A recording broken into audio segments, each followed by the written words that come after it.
a few months after the IPO, Yahoo bought out Broadcast.com for $6 billion. You remember the date? I remember the date, and I'll tell you April why. 1st. Yeah, it was April Why? Fool's Day. April Fool's Day, Yeah. 1999. Yeah. Closed in July. Yeah. It's been said that that was one of the worst acquisitions. The question I wanted to ask you was, well, not from Mark's standpoint. The question is, did they overpay in the top of the dot-com bubble, or did they not execute on the plan? They didn't execute. First of all, they paid in stock. It wasn't cash. So their stock was as inflated, if not more.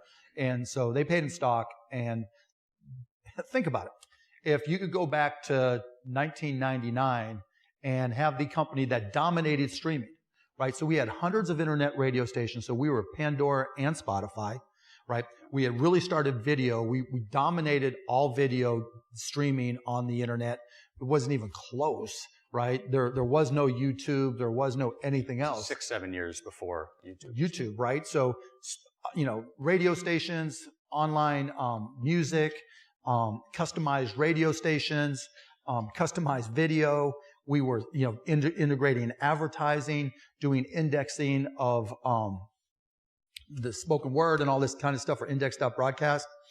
And if you can go back and say you get to own that entire industry for $5.7 billion in stock, right, that would have been a hell of a buy. Right. So how did they mess it up? What do you think? Because when the bubble burst, they just freaked out. I mean, and look, they did so many stupid things.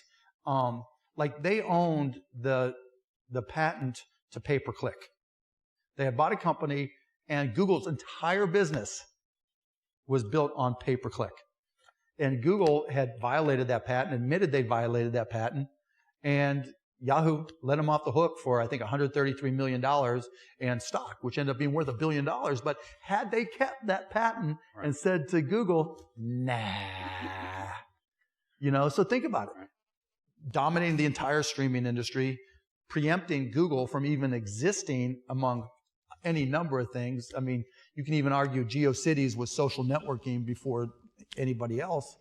They just freaked out. Right. And their board stepped on them and said, no, we're not going to invest, and we're going to go back to cash flow positive because there's no money to get. And Broadcast was actually cash flow break even by the time they started doing all this. Right. It was crazy. And so, it was a great buy for them. It just didn't execute.